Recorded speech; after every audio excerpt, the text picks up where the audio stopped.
de las sociedades en general y las características particulares de la sociedad en la que vivimos.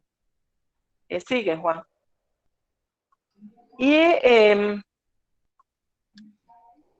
ese sentido, entonces, vamos a encontrar desde, digamos, aproximarnos un poquito desde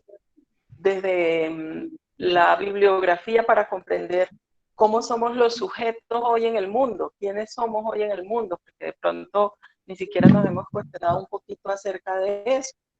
En este momento contemporáneo que vivimos, en donde estamos avanzando hacia una posmodernidad, ¿qué somos como sujetos? Pues somos personas plurales, lo que decíamos, ¿cierto? Que antiguamente, ¿qué pasaba? De pronto antiguamente habían algunos paradigmas que podían unificar las sociedades. En este momento vemos que nuestra sociedad es plural. Tenemos, con relación a avances tecnocientíficos, mucha conflictividad. ¿Por qué? Porque hay un mundo de intereses, ¿cierto? En la investigación científica. Eso es muy importante. Entonces, si ustedes van tratando de mirar digamos, las claves que se les van dando, entonces son, si soy investigador, yo debo saber que hay un referente para ver la investigación que no es solo mi disciplina, porque yo puedo ser muy buen investigador, miro desde mi disciplina, pero si no tengo esos referentes éticos, bioéticos, puedo terminar, ¿cierto?, haciendo un mal a través de mi investigación, inclusive al mismo desarrollo científico o a las personas que involucro o a la misma investigación. Entonces, como investigador voy a tener la necesidad de dos referentes, el referente disciplinar, pero también un referente de ética, de bioética, que me cuestiona acerca de quién soy y qué es lo que hago como investigador. Lo segundo, conocer el contexto. Entonces decíamos, un contexto mundial, cómo es el mundo hoy, pero cómo es América Latina, cómo es Ibagué hoy, ¿cierto? ¿En qué contexto investigo? ¿Cómo es la consulta en la que yo atiendo? Y a partir de ahí, mirar que esto que nos dice la bibliografía es cierto. Los sujetos a los que enfrentamos hoy no son esos sujetos del siglo XX, ¿cierto? Usted puede atender a alguien en una consulta y resulta que esa persona está enterado de su tratamiento, de su enfermedad, lo que está pasando en este momento con la COVID. Muchas personas están autónomamente ejerciendo la toma de medicamentos, de sustancias, y hay digamos, desde las sociedades científicas se intenta hacer recomendaciones, pero las personas también en su ejercicio de autonomía dicen, yo también puedo hacer por mí, también puedo buscar por mí. ¿Qué es lo que intenta la bioética entonces? ¿Cómo podemos establecer un diálogo en donde pueda establecerse o reconocerse eso que la persona quiere y eso que la investigación científica quiere? Y en ese sentido, entonces, ¿qué se requiere? Se requiere tanto del investigador como de las mismas personas que desarrollemos esa conciencia moral, o sea, esa capacidad ética de mirar mi forma de ser, mi forma de actuar. Y se requiere también, entonces, de algunos, en la sociedad, de algunos, digamos, elementos que apoyen ese espacio y que permitan esa concertación. Para el caso de la investigación científica, porque como eso es lo que nos une hoy, ¿cuáles son los referentes que yo puedo tener para investigar? Entonces, para el caso de la investigación científica, la propuesta actual que se hace es que ese espacio donde yo puedo concertar lo que el investigador quiere y lo que los sujetos de investigación quieren y la participación que van a tener es a través de lo que se denomina los procesos que tienen que ver con la bioética, pero también las instituciones que la misma bioética ha generado, como son los comités de ética y bioética de la investigación, ¿cierto? Porque estos comités, lo vamos a ver ahorita, no es simplemente para que den un pupitrazo, avalen y me digan puedo publicar, sino que el comité también juega un papel importante en la comprensión de esa investigación. Sigue, Juan. Bueno, y en ese sentido, entonces, ahí les muestro un panorama que intenta que ustedes como investigadores no sean, entre comillas, inocentes. ¿A qué se refiere esa inocencia? Se refiere a que el investigador actual en este siglo XXI no puede encerrarse en un laboratorio o no puede encerrarse en un hospital o no puede irse a una comunidad diciendo yo voy a hacer investigación porque necesito ampliar esta frontera del conocimiento y creer que la única motivación que yo tengo es ampliar esta frontera del conocimiento. Puede ser que esa sea la motivación inicial, pero cuando digo que el investigador no puede ser tan inocente es creer que en ese proceso de investigación no influyen una cantidad de factores, ¿cierto? ¿Cuáles factores van a estar influyendo? Hay algunos autores que han intentado consolidar como que cuál es el panorama, por eso este gráfico que les muestro ahí habla de una cartografía del presente. ¿Cuál es el medio en el cual se investiga hoy? Si ustedes van a hacer una investigación, mañana están en su consultorio y de pronto llega una multinacional, una empresa farmacéutica y les dice, queremos que usted por favor pruebe cierta molécula, cierto medicamento, necesitamos que nos preste la base de datos de las personas que tengan diagnóstico de hipertensión.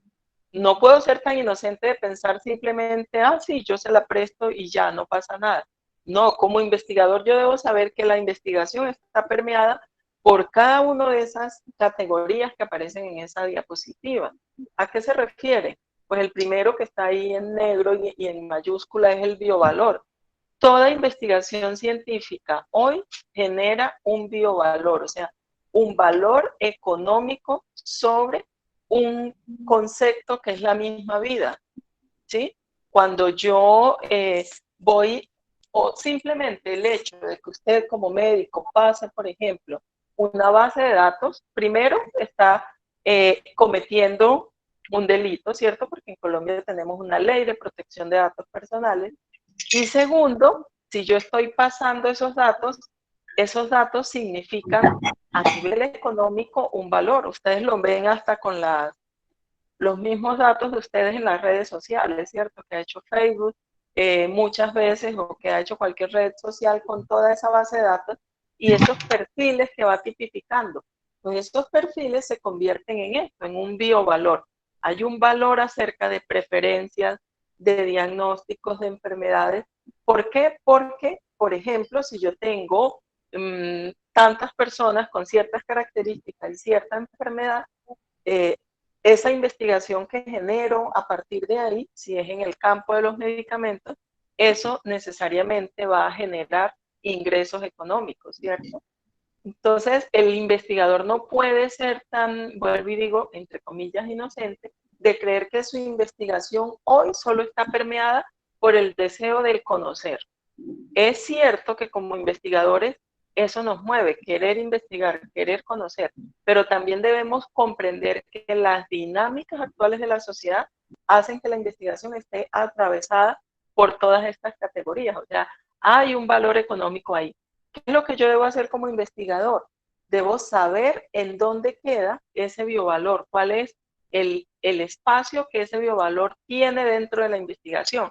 Porque no puede ser, por ejemplo, que mis resultados estén supeditados a todas estas, digamos, situaciones o influencias económicas a través de la investigación. ¿Por qué? Porque es casi que acomodar los resultados a lo que la persona que está haciendo la investigación quiere y se va a perder entonces la autonomía. Lo otro, la misma molecularización de la vida. Sabíamos que antes, cuando se descubrió el gen, se pensó, bueno, vamos a descubrir el gen, las enfermedades, vamos a conocer al ser humano, y resulta que la vida, el conocimiento de la vida ya no está solamente en el gen. ¿Por qué? Porque nos dimos cuenta que son muy pocas, están codificadas las enfermedades que se pueden producir por ausencia de un gen, por ejemplo, ¿cierto? O por la presencia de un gen. Pero lo que no se ha podido conocer es qué pasa con esas interrelaciones entre, por ejemplo, los genes y qué pasa con esas respuestas moleculares a partir de la enfermedad. Mucho de eso no se conoce. Entonces, la investigación a dónde se va ahora pasó inicialmente del cuerpo, la investigación en salud, ¿dónde se hacía antes? En el cuerpo, en los órganos, en los sistemas. y luego al gen, y luego ¿a dónde vamos ahora? A la molécula, ¿cierto? A tratar de entender. Ayer vieron esa noticia que nos decía que fue descodificado por fin todo lo que tiene que ver con el cromosoma X para poder comprender a profundidad qué es lo que sucede internamente. Con la codificación que muchas veces se repetía y los científicos no podían comprender cómo se daba esta codificación. Entonces, ¿a dónde nos está llevando la investigación? A que si ahí ya nos genera un conflicto. ¿Por qué? Porque antes, por ejemplo, un médico decía, bueno, si voy a investigar en el cuerpo de esta persona, le voy a pedir permiso para entrar en su intimidad. Pero resulta que como para estudiar o para investigar con esta categoría de la molecularización de la vida, ya no es el cuerpo el que necesito, sino una muestra, ¿cierto? Una muestra de saliva, una muestra de sangre, un cabello, pero a partir de ahí toda la información biológica, genética, que yo puedo llegar a tener, ¿sí? Y de pronto como investigador podría también caer, entre comillas, en la inocencia de creer que como no estoy investigando sobre el cuerpo, sino sobre una muestra, pues entonces yo ya le pedí permiso y con esa muestra pues yo puedo hacer lo que quiera porque ya la persona me dio su muestra y esta muestra ahora es mía.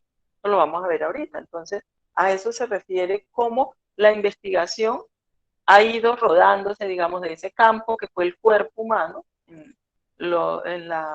el descubrimiento de la anatomía, por ejemplo, fue el cuerpo humano, fueron los sistemas, los órganos, pero ahora no, ahora vamos más profundamente.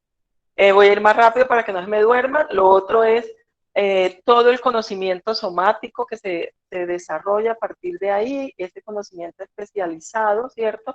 Que nos lleva a que podamos optimizar la misma vida, porque se supone que toda esta investigación nos debe llevar hacia la optimización de unas técnicas, pero también la optimización de la misma vida.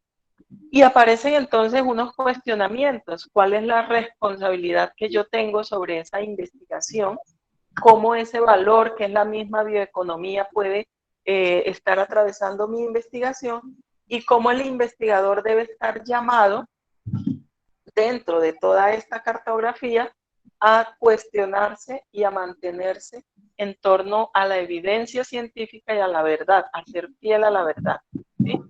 Vemos todos los conflictos que se han generado hoy a partir de la investigación que se hace, por ejemplo, con el virus también de la COVID-19. Entonces, esta diapositiva, ¿a qué los invita?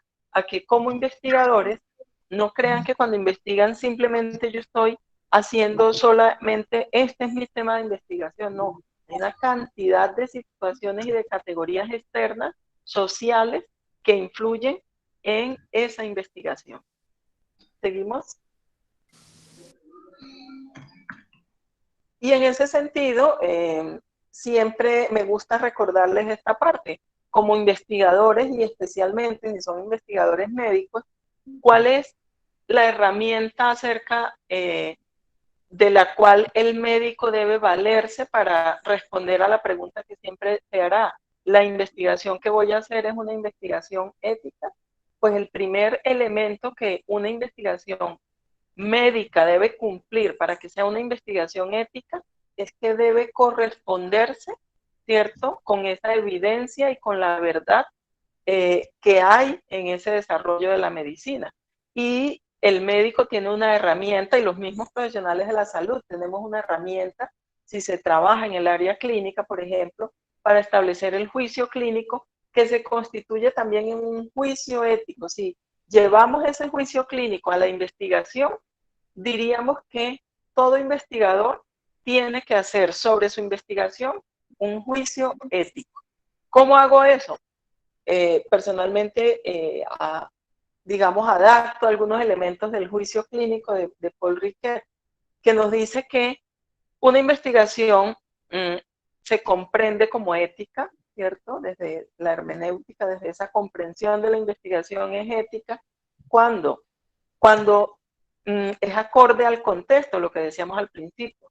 Si yo estoy haciendo una investigación en donde yo no tengo en cuenta el contexto en el cual se desarrolla, ya ahí yo no puedo decir que hago una investigación ética, porque a lo mejor estoy investigando un fenómeno que produce subjetividad en las personas, por ejemplo, o que produce algún efecto que me sesga la investigación, algún efecto contextual, y si yo simplemente lo ignoro, ya ahí estoy fallando a ese juicio ético. Lo otro, toda investigación que se considere ética debe responder a un marco de normas, a un marco deontológico. Si la profesión tiene normas, deben marcarse en esas normas de la profesión. ¿Cuál sería el ideal? El ideal es que tuviéramos un código de ética del investigador. En Colombia hoy no lo tenemos todavía. En este momento se está desarrollando desde el ministerio el Plan Nacional de Formación en Ética y Bioética, que va a intentar en todas las regiones formar a todas las personas que hacen parte de este, digamos, de este sistema de ciencia y tecnología, o sea, los estudiantes de pregrado, de bachillerato, de posgrado, los gremios, que se formen para que puedan comprender ese marco de normas y deberes, ¿sí? Si yo no cumplo tampoco, si no tengo en cuenta en mi investigación en qué normas, en qué deberes se une, pues no voy a poder tampoco cumplir o tener ese referente ético. En este momento sabemos que para ciencias de la salud sigue siendo la resolución 8430 del 93, que está en revisión actualmente, porque imagínense todos los años que tiene, para poder enmarcar la investigación en ciencias de la vida. Y el otro plano, que tiene una palabra ahí rarita, que es teleológico. ¿A qué se refiere? ¿Cuáles son los fines de la investigación científica? ¿Qué persigue la investigación? La investigación científica, entonces, si lo relacionamos con la diapositiva anterior, persigue la optimización, ¿cierto? El bienestar, el buen vivir, la resolución de problemas sociales. Pero no puede ser que esos fines, por ejemplo, se vuelvan o estén atravesados por la bioeconomía. Si están atravesados por el biovalor, entonces los fines cambian porque ya no van a ser los fines de la investigación científica, sino los fines del mercado, los fines de la multinacional, ¿sí? Entonces, si ustedes hoy me preguntaran, ¿cómo sé yo si soy investigador, si mi investigación, la que estoy haciendo actualmente es ética? Revisen esos tres aspectos. ¿Tiene en cuenta el contexto en el que vivo? Si es una investigación que hago en Ibagué, pero en Ibagué la hago en un hospital y en un hospital la hago en el servicio de medicina interna, ¿tiene en cuenta todo ese contexto? O si la estoy haciendo en un colegio, si la estoy haciendo en la comunidad. Deontológico, ¿cuáles son las normas? Si soy médico, si soy enfermero, si soy abogado, ¿cuáles son las normas que rigen mi formación, ¿cierto? Pero también cuáles son esos referentes éticos y bioéticos para la investigación en Colombia, normativo, y a nivel mundial. A nivel mundial hay normas que se le llaman normas vinculantes. ¿Por qué? Porque las tenemos en cuenta para nuestra investigación. Y el otro elemento para saber si esa investigación es ética es si es acorde a los fines de la investigación científica, que en este sentido los fines de la investigación científica estarían dirigidos pues hacia que podamos vivir bien en sociedad. Bueno, y ya entonces llegamos a la siguiente, Juan.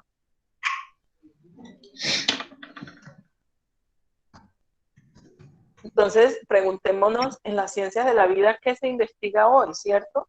Ustedes, por ejemplo, no vamos a encontrar ni a presentar todos los temas, pero les traje dos temas y a partir de ahí si hay preguntas, las hacemos al final. Y es, ¿cuáles elementos hay conflictivos, por ejemplo, en la investigación con seres humanos? Pues indudablemente uno de los más conflictivos es la experimentación, ¿cierto? ¿Se puede experimentar con seres humanos? Entonces, ¿qué es lo que se dice? No, no.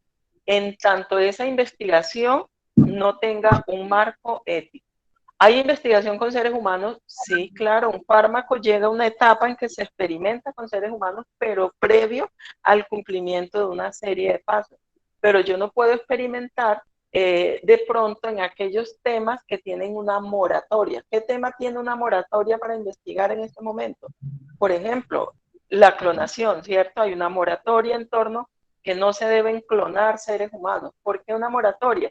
porque hay unos referentes éticos que nos han acompañado como sociedad a través de la historia, que iluminan nuestra vida, nuestro quehacer. Uno de esos referentes es lo que llamamos el imperativo categórico de Kant. Kant lo formuló creo que en 1700 algo, y nos dice que los seres humanos no somos medios, sino que somos fines en nosotros mismos. O sea, yo no soy un medio para que otro haga algo, sino que soy un fin. Y en ese sentido, entonces, no pueden tomar mi vida para realizar el deseo, por ejemplo, de otro, ¿cierto?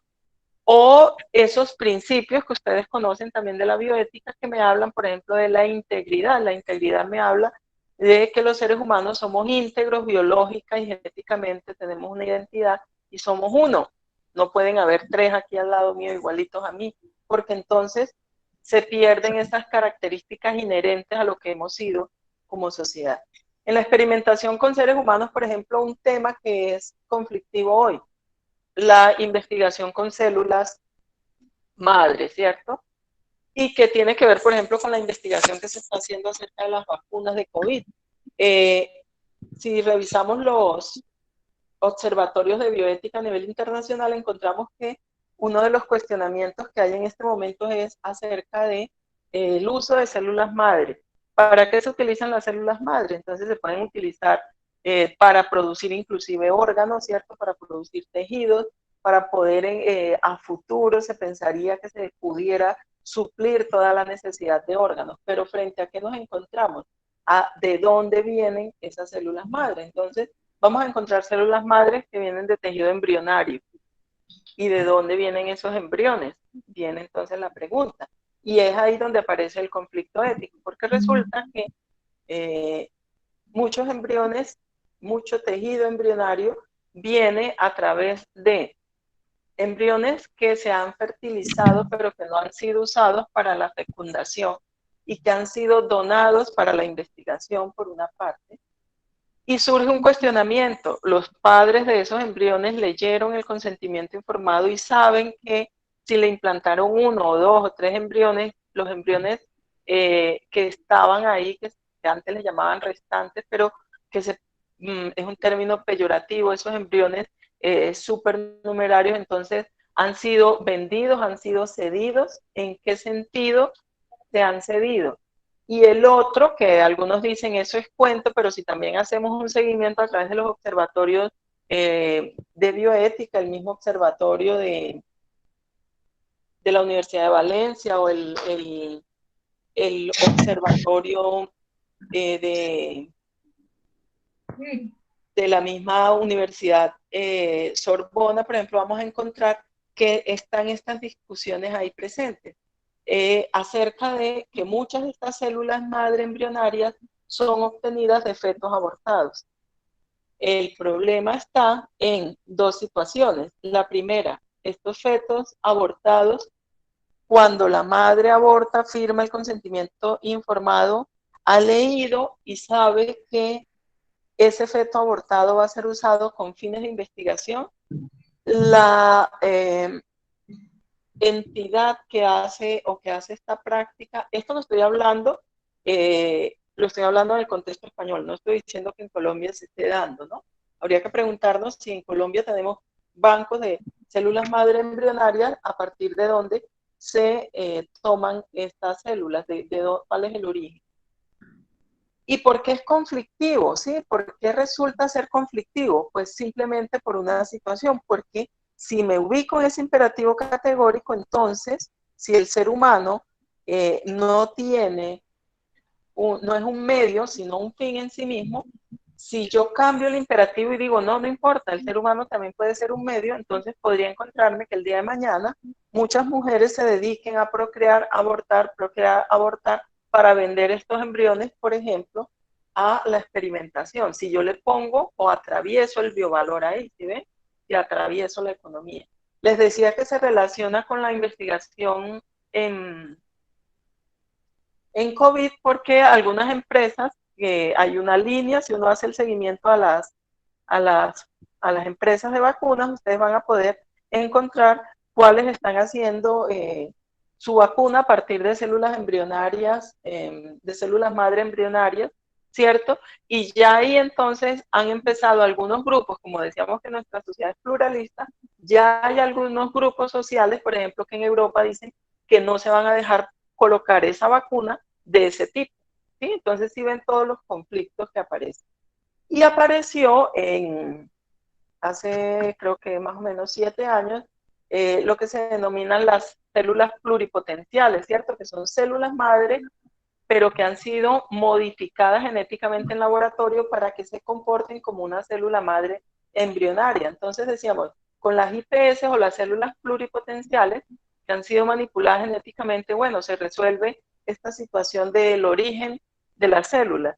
Pero resulta que ahí apareció otro problema que fue el de seguridad del paciente, porque muchas de estas células pluripotenciales generaban, por ejemplo, el tejido para el órgano, pero también generaban células tumorales, ¿sí? Acuérdense que esas IPS ganaron premio Nobel los científicos que trabajaron en este desarrollo, japoneses que trabajaron en este desarrollo de convertir células madre adultas en células pluripotenciales, pero ese pedacito todavía no se ha resuelto, y es la seguridad del paciente, que se generen células para tejidos, pero que después se vayan a desarrollar, por ejemplo, problemas oncológicos. Entonces, si ven, con los seres humanos vamos a encontrar entonces unas moratorias, unos problemas que tienen que ver con la experimentación y que tienen que ver con el respeto a la autonomía. O sea, todo sujeto, toda persona que participa en una investigación, indudablemente debe participar activamente, pero de forma, ustedes lo saben, voluntaria, ¿cierto? Con información y con comprensión, lo que se va a resolver después a través de un documento de consentimiento informado, pero que responde a un proceso como tal. En la investigación social hay conflictividad ética. Por ejemplo, ayer en la Observatorio de la Universidad de Valencia, Observatorio de Bioética, planteaban un conflicto que tienen frente al Partido Socialista Español, porque en algunos documentos el Partido Socialista Español considera que la categoría mujer, o sea, la categoría mujer, si nosotros decimos hoy que es una mujer, ustedes definirían que es una mujer. En algunos de estos documentos, ellos dicen que la categoría mujer es un constructo social, ¿cierto? Y que no responde a un constructo biológico. Y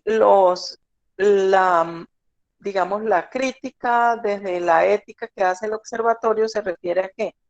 ¿A qué dice que cuando se hace el estudio de una especie y se hace el cariotipo de una especie, en el cariotipo de nosotros como seres humanos, nos van a encontrar que tenemos, ¿cierto? Vamos a tener en ese cariotipo 46 cromosomas y que en esos 22 pares son autológicos y un par es sexual, ¿cierto? Ese par sexual es diferente cuando ese ser biológico tiene unas características y es diferente para otra característica. Cuando esto se investiga, pues a unas características que se encuentran con ese cromosoma XY se le puso un nombre, una categoría hombre, y al que aparece con la categoría XX se le puso un nombre, mujer. Entonces, ayer hacían esa crítica desde este observatorio de bioética acerca de que si es bien cierto que en la categoría de sexo como tal hay digamos, hay un acervo cultural que tiene que ver con los roles que se han dado a estas categorías.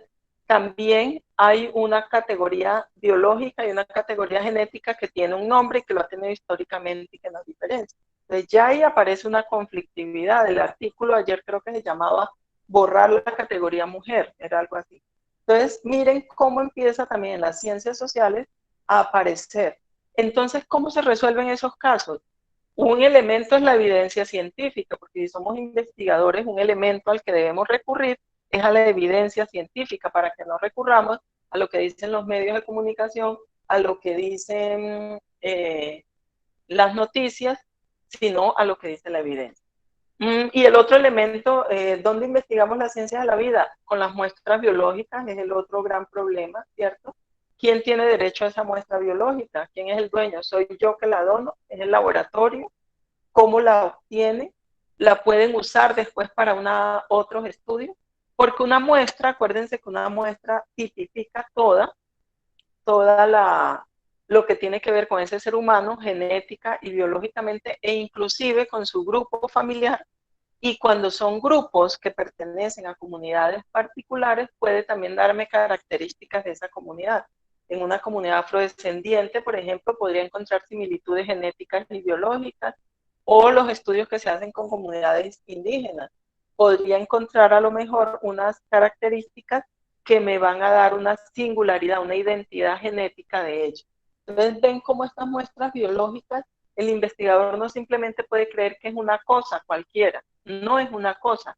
De hecho, desde el derecho se le llama que es un dato sensible, o sea, tiene ese dato sensible que es la muestra biológica, debe tener unas características de cuidado y de protección, así como se le dan al ser humano. Hasta este momento todavía las muestras biológicas no son sujeto de derecho, ¿cierto? Porque no es un sujeto como tal, pero sí es un dato sensible que está bajo la custodia y la protección. El derecho moral de la muestra biológica, pues es de la persona que la dona. El investigador va a obtener un derecho con relación a el conocimiento que requiere para esa investigación. Y algunas investigaciones hacen consentimientos amplios. O sea, yo le doy el consentimiento, cuando firmo el consentimiento informado, firmo que mi muestra puede ser usada posteriormente para otras investigaciones.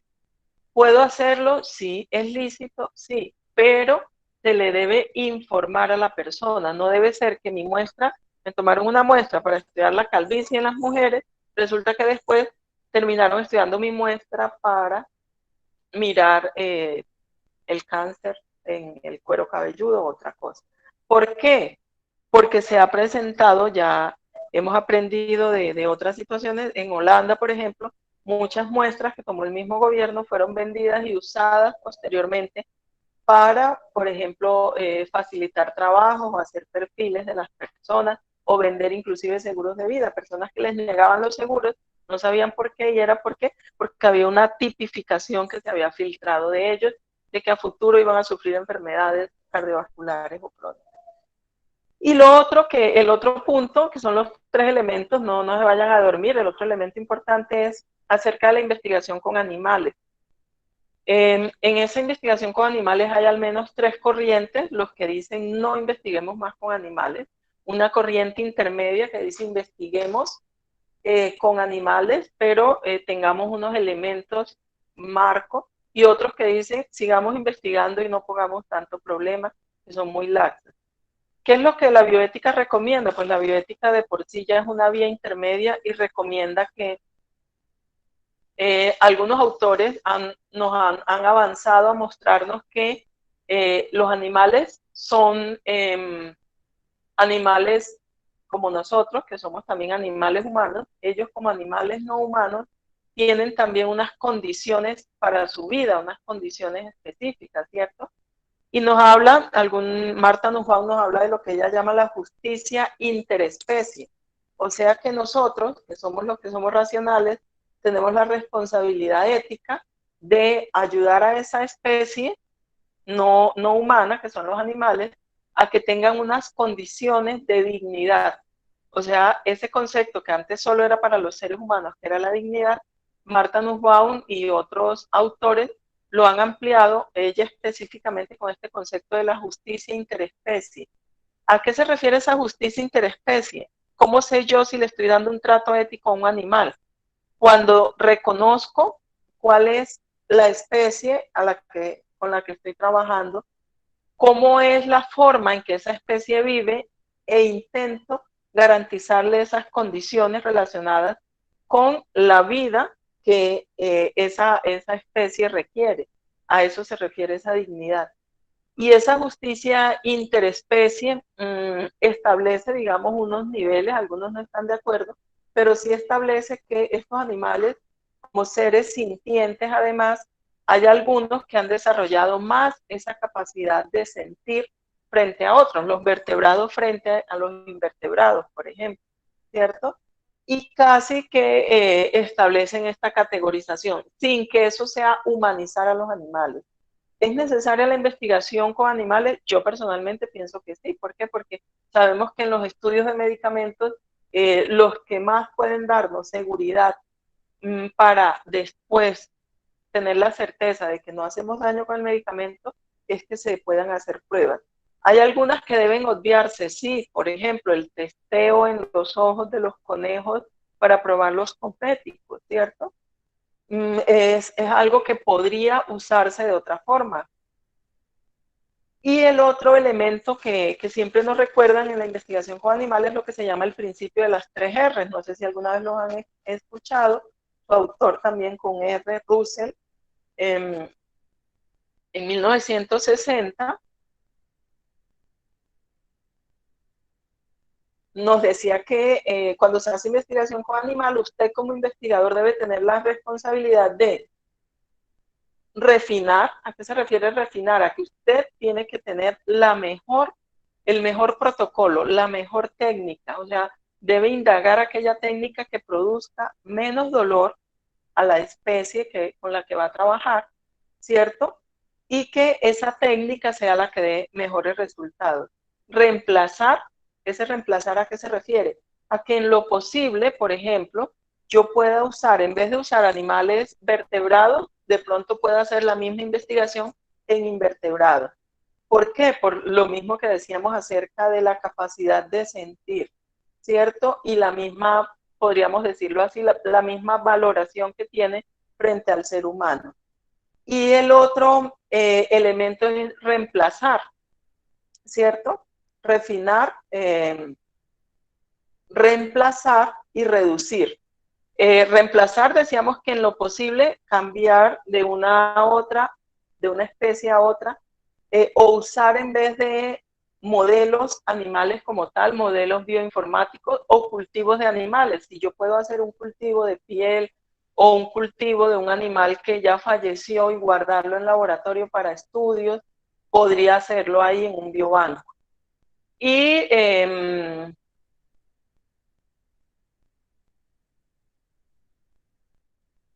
perdón. Eh, en esta parte, les decía de reducir, se refiere al menor número de especímenes, ¿cierto? Antiguamente se utilizaban muchos números para hacer una investigación, 200, 500, entonces que cubra la significancia estadística, pero en lo posible ajustar la muestra al menor número de especies.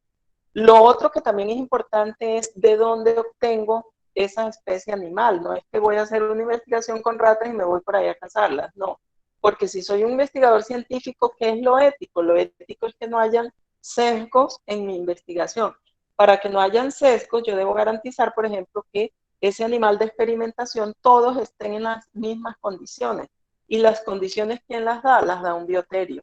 En Colombia, ¿quién les garantiza esto? Algunas universidades tienen sus propios bioterios y el Instituto Nacional de Salud, ¿cierto? El Instituto Nacional de Salud tiene animales que va a criar específicamente para poder garantizarle al investigador la disminución de los sesgos en cuanto al estrés con que el animal ha vivido, a las condiciones, y en ese sentido, cuando alguien va a trabajar con experimentación animal, debe cumplir estas características y debe en ese refinamiento saber que las técnicas que va a usar, qué dolor le producen al animal, si producen o no dolor y si es necesario aplicar técnicas eutanásicas cuando acaba la investigación, se debe garantizar esta técnica eutanásica sin que el animal sufra o minimizando ese sufrimiento.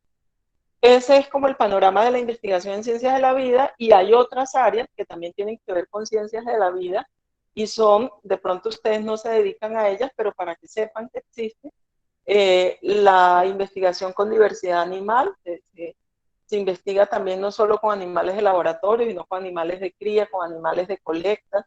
Yo no me puedo ir a un río a colectar peces o a colectar pájaros para una investigación. Debo tener permiso de colecta, debo saber cuántos especímenes voy a colectar y en qué condiciones.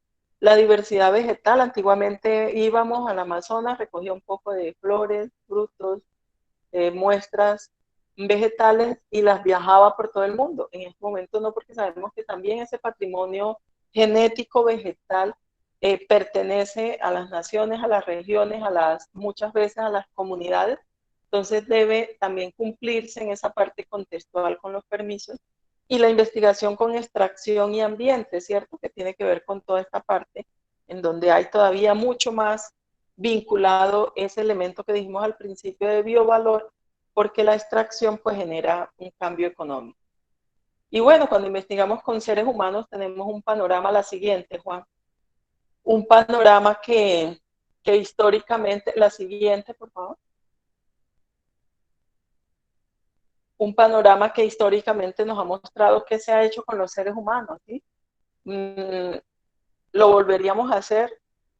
Lo que aspiramos es que hoy, que nos vamos formando como profesionales en salud, como investigadores, tengamos ese giro ético, ¿cierto? Porque ahí hemos visto los recuerdos del holocausto nazi, la investigación de Tuskegee, que esa investigación, acuérdense que fue investigación con sífilis en la década del 70, infectando a un grupo de personas para ver la historia natural de la enfermedad, cuando en 1928 se había descubierto la penicilina.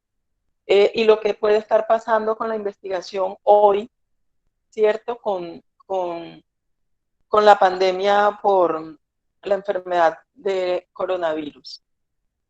¿A qué nos invita esta investigación hoy? De una cosa así de pronto nos ha mostrado la pandemia, y es que como investigadores y que como profesionales de la salud no actuamos solos, sino que actuamos desde esa pluridisciplina, que cada disciplina tiene un valor, que cada disciplina aporta el conocimiento y que cada disciplina es necesaria. No podemos creer en que hay supremacías de disciplinas, no. Ahí en esta sociedad actual el giro ético también nos invita a que nos prendamos como disciplinas que nos complementamos para brindar conocimiento.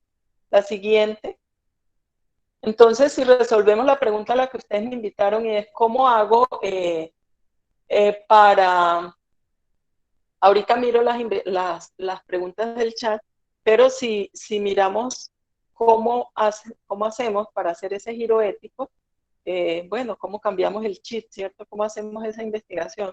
Yo creo que debemos cuestionarnos qué somos hoy como seres humanos, quiénes somos como humanidad, hacia dónde queremos dirigirnos, qué valores han sostenido a la humanidad y cuáles se requieren en este momento. Por ejemplo, nosotros hemos sido una sociedad que hemos dado una supremacía a la autonomía. Sin embargo, la autonomía no puede construirse como algo en solitario, porque somos seres sociales. Y la misma pandemia nos ha mostrado que yo no puedo hacer ejercicio de mi autonomía sin responsabilidad, ¿cierto? Porque mi respuesta también tiene una influencia sobre el otro. Entonces, si yo me pregunto cuáles son los referentes éticos para una investigación científica, el primer referente es que el investigador cambie ese chip y se cuestione como investigador y como ser humano. La siguiente, por favor.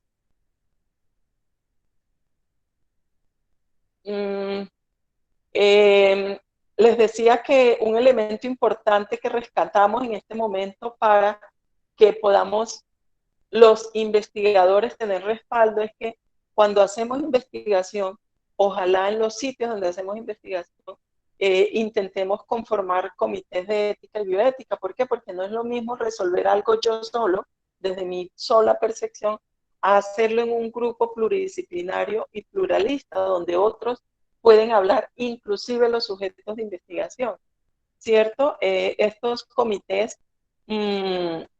se intentan que no haya una dominación de un solo grupo. Hay filósofos, teólogos, abogados, políticos, médicos, enfermeros, pero los mismos sujetos de investigación, los representantes de los usuarios, pero que no haya uno que tenga la supremacía, uno que tiene el saber, porque yo sé más que los otros, no. es poder defender entre todos esa humanidad.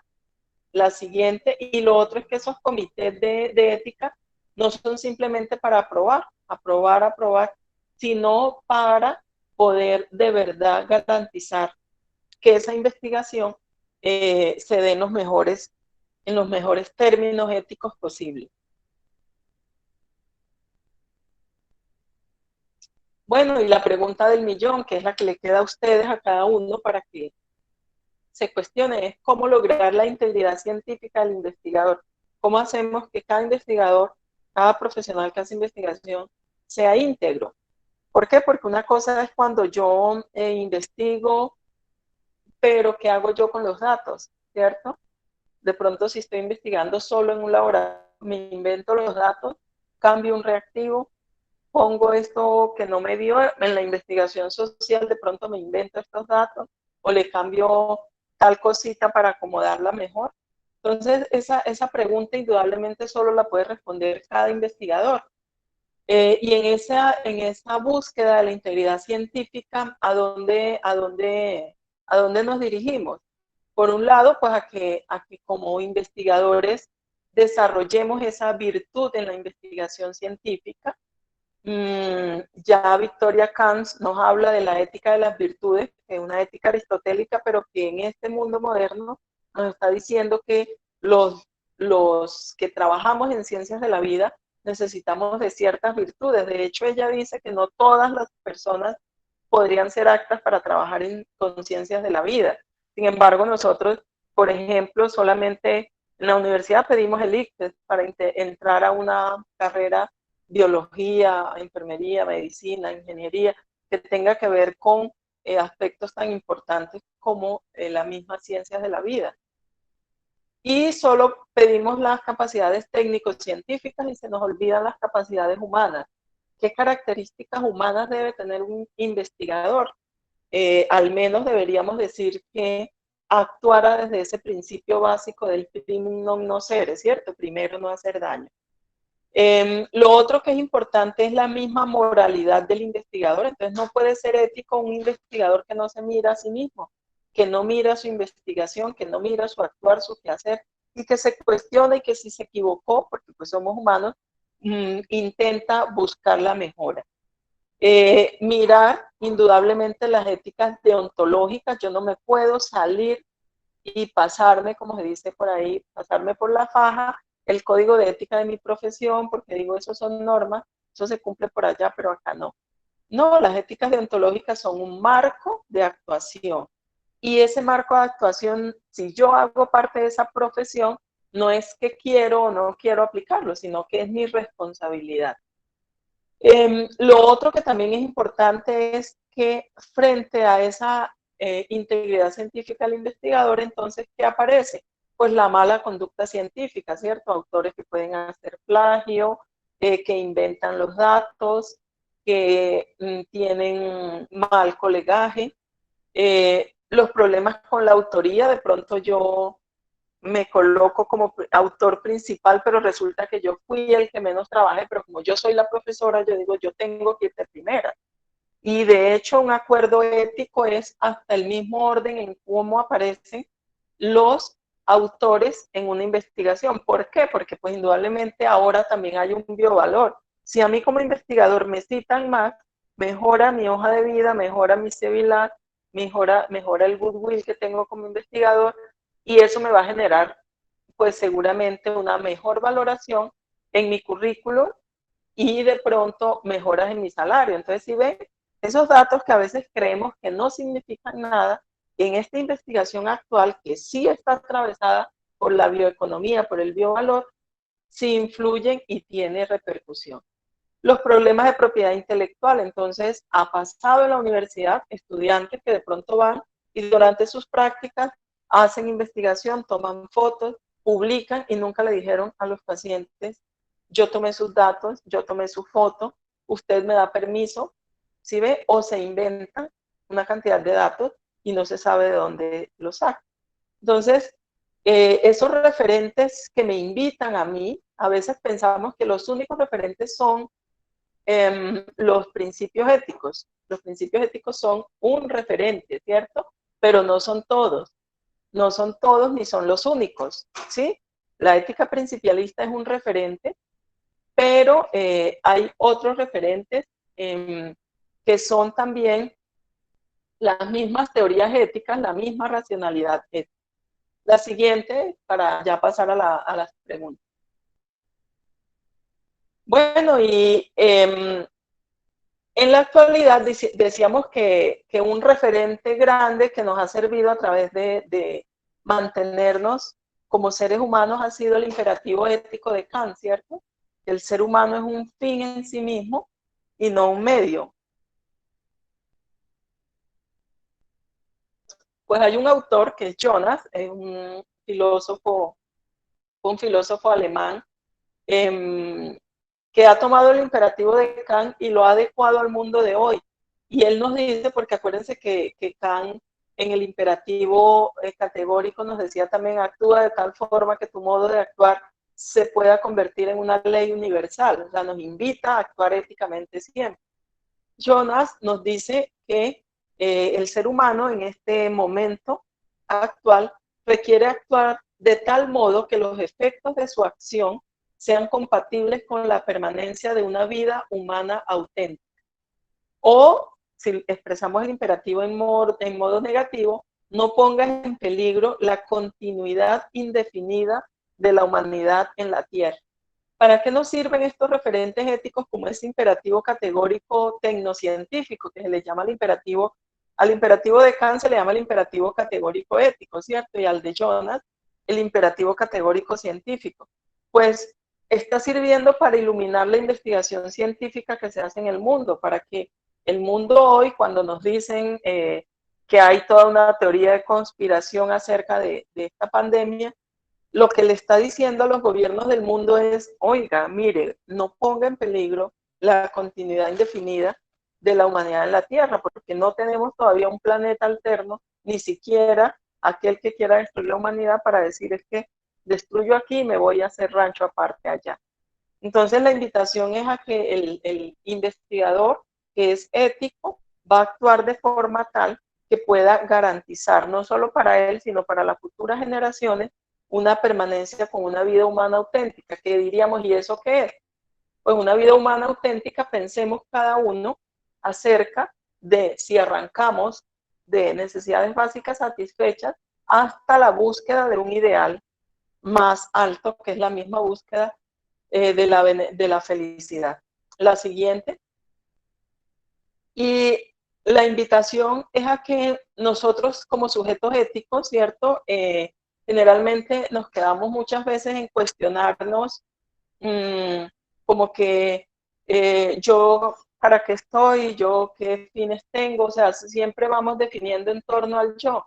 Víctor Frank, que fue un médico sobreviviente del holocausto nazi, en uno de sus libros nos habla y nos invita a que dejemos de hacernos preguntas sobre el significado de la vida y más bien pensemos, ¿cierto? Nosotros como seres a quienes es la vida, a quien a cada rato la vida le increpa qué es o a qué estás llamado. No es solamente yo no tengo significado, entonces como ya yo no tengo significado, ya hasta aquí llegué, no hago más. No, es qué quiere esta vida que tengo, ¿cierto? Acerca de mí, cuál es el aporte que tengo yo en esta vida como ser social, en esta vida como ser que vive el siglo XXI. Entonces esa es la invitación a que cambiemos el chip hacia ser sujetos éticos a través de estos referentes. No quise coger una clase y dictarles, es que los referentes son los principios de la bioética, es que los referentes son estas teorías, porque hay un mundo de teorías.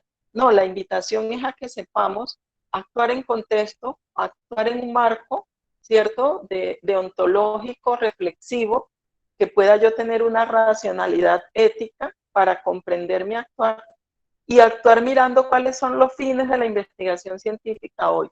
Y eso me va a permitir al menos arrancar a cuestionarme como sujeto ético. Pues esa es mi intervención y revisaríamos las preguntas. Gracias.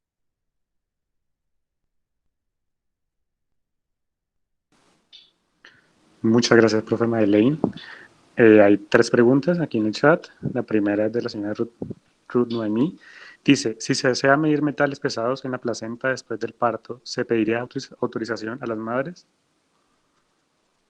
A ver, ahí aparece lo que siempre hemos dicho. Por ejemplo, muchas instituciones hospitalarias son instituciones también que investigan. Cuando se va a hacer, por ejemplo, si se hiciera un parto o si se hiciera una cesárea, indudablemente a estas mujeres, ellas firman un documento de consentimiento informado. ¿Qué es lo que se les debe requerir? Se les debe decir en ese documento de consentimiento informado que eh, muestras placentarias o muestras del cordón umbilical van a ser usadas para la investigación científica, ¿cierto? Pero que en ningún momento tienen que ver con la tipificación, por ejemplo, de la persona. Sí se recomienda un consentimiento que debe ser institucional, ¿sí? Porque muchas veces no se va a hacer sobre todas las madres, sino que sabemos que hay instituciones que hacen ciertas investigaciones y toman al azar algunas muestras o algunas muestras que les parecen llamativas. Entonces, ¿qué es lo que se recomienda? Un consentimiento institucional que cuando la persona firma el procedimiento, como a partir de este procedimiento, que puede ser el parto o la cesárea, pueden aparecer una obtención de tejidos a partir de la madre que pueden usarse en la investigación, sí, la madre debería saber que eso está pasando, ¿sí? ¿Por qué? Porque puede ser que una madre diga no quiero y la placenta también hace parte ha sido parte de su cuerpo y ella podría decir yo lo que quiero es que se incinere, no sé, por sus creencias y eso es respetable, ¿sí? Eso hace parte también de respetar la autonomía. Entonces, lo que muchas instituciones que hacen investigación, para no hacer un consentimiento individual y particular, porque no a todas, no se van a tomar todas las muestras, lo que hace es ese consentimiento amplio en el procedimiento, diciendo que algunos resultados del procedimiento, como son la placenta o el cordón umbilical, podrían ser usados para tales investigaciones. ¿Qué es lo que se recomienda, cierto? Que la mamá sí sepa, porque, ¿por qué? Porque, por ejemplo, sabemos todo el potencial que puede partir para la investigación científica, inclusive cosmetológica, a partir de estas muestras como placenta, cordón umbilical, ¿sí? Volvemos a eso del biovalor. Esa investigación muchas veces está permeada por ese biovalor. ¿Por qué? Porque muchas multinacionales, eso que acá desechan, que para la persona puede ser un desecho, ellos lo consideran algo muy valioso porque a partir de ahí van a generar una cantidad de conocimiento y de productos. Entonces, sí se recomienda en lo posible un consentimiento, al menos que la madre sepa que se están haciendo esos estudios, ¿sí? Porque puede ser que de pronto ella después se entere en la institución, una noticia que aparezca en la institución tal, se hace investigación con las placentas humanas y ella va a decir, uy, yo tuve allá 2 hijos, tuve 3 hijos y cómo así podría hacer una acción legal hacia la institución diciendo que a ella nunca se le consultó, por ejemplo. Entonces, esas situaciones hacen parte del respeto a la autonomía. Listo, muchas gracias. Otra pregunta de Daniel Molina. En el caso de estudios posteriores sobre muestras biológicas, ¿cómo proceder en caso que sea imposible contactar el donante o un familiar relacionado para ingresar la muestra en nuevo estudio? Sí, con las muestras biológicas, cuando se toma la primera muestra biológica, pues se debe aclarar si es con consentimiento amplio o si es consentimiento particular para un estudio. Si esa muestra va para un biobanco, ¿cierto? Si esa muestra va para un biobanco y resulta que posterior a la muestra inicial, el grupo de investigación de pronto considera que deben hacerse nuevas investigaciones a partir de esas muestras, lo primero que debe hacer es intentar contactar. Recuerden que estas muestras biológicas son anonimizadas, ¿sí? En el laboratorio generalmente la persona que sabe a quién pertenece la muestra es el director de la investigación. El resto de coinvestigadores o de investigadores en el laboratorio lo que conocen es un código o un número, un dato. ellos no saben a quién pertenece. El director de la investigación sí sabe a quién pertenece cada muestra. Y es a él al que le compete hacer, en caso tal de que no se hizo consentimiento amplio sobre la muestra, pero se va a seguir investigando, intentar contactar. Si en el caso de instituciones como la nuestra, por ejemplo, que es una institución pública, si la universidad en un momento dado no puede contactar a las personas sobre la muestra biológica, deberá hacer consulta al Comité de Bioética. ¿Por qué? Porque en muchos casos, dependiendo del tipo de estudios, porque también va a estar permeado por el tipo de estudios, habrá que decir no si es una investigación que en un momento dado pueda, por ejemplo, tener significancia para el bienestar o salud futura de la persona. Y si es una investigación, como ocurre en este momento, que es hay una declaratoria de emergencia en donde prima el bien común, si ahí es necesario hacer una investigación y no se obtiene ese consentimiento, en estos casos se puede utilizar. O sea, depende esa parte que hablamos del contexto. Hay que analizar cada situación en contexto. No se le puede decir a todas sí o a todas no, sino el contexto. ¿Por qué? Porque, por ejemplo, si lo que se tomó fue una muestra para hacer tipificación del cáncer de mama, digamos, resulta que se tomaron las muestras y se tipificó a ciertas mujeres, pero luego con esa misma muestra se piensa, no sé, hacer de pronto un seguimiento para digamos que más allá del BRCA1 y el BRCA2 descubrieron de pronto una nueva tipificación que es importante, o una molécula que va a actuar sobre esa enfermedad y necesitan esas muestras. Lo que se requeriría ahí es que ojalá estas mujeres den el consentimiento informado. ¿Sí? ¿Por qué? Porque como ellas saben que dieron el consentimiento informado inicial para una investigación que iba hasta un punto, ¿cierto? Si la institución avanza de otros puntos hablando que, como los investigadores no podemos decir mentiras, ya después en algún momento tendremos que decir de dónde se obtuvo esa muestra y tendrá que decir estas muestras fueron las obtenidas para tal estudio. Y entonces, ¿qué pasa ahí? Podría ser que uno de estos investigadores haga uso de su derecho sobre esa muestra. Entonces, ¿la respuesta cuál es? No hay un sí o un no definitivo, se mira en contexto cada caso y se tomaría la respuesta para cada caso. ¿Qué es lo que hacen los investigadores para evitar llegar a este punto en la pregunta que tú haces? Cuando se trabaja con muestras biológicas, muchas veces, como sabemos el potencial que hay en la muestra, muchas veces si el investigador, el grupo, porque es una decisión de ese juicio ético que hace el grupo como tal, consideran que ellos van a seguir avanzando en este campo, se recomienda un consentimiento amplio, un consentimiento amplio definiendo al menos las líneas en las cuales se haría esa investigación, ¿cierto? Porque no puede ser que el consentimiento amplio sea, usted me dona la muestra a mí, pero a futuro yo esta muestra la voy a vender a tales laboratorios. ¿Sí? Eso ya iría en contra del mismo carácter, digamos, de la investigación. Listo, profe. Y última pregunta también de Daniel Molina. ¿Qué se puede hacer en una situación en la que los resultados de la investigación podrían contradecir las creencias de la comunidad estudiada, corriendo el riesgo de vulnerar su identidad cultural? Bueno, cuando se hace investigación con comunidades étnicas, sean indígenas o sean afrodescendientes, como estas comunidades, como su nombre lo dice, se constituyen como comunidad, el consentimiento informado tiene, digamos, ese proceso tiene ya más complejidad, porque ya no solo se hace el proceso con el individuo, sino con todo el grupo. O sea, debe haber un consentimiento individual, pero también un consentimiento grupal de la comunidad.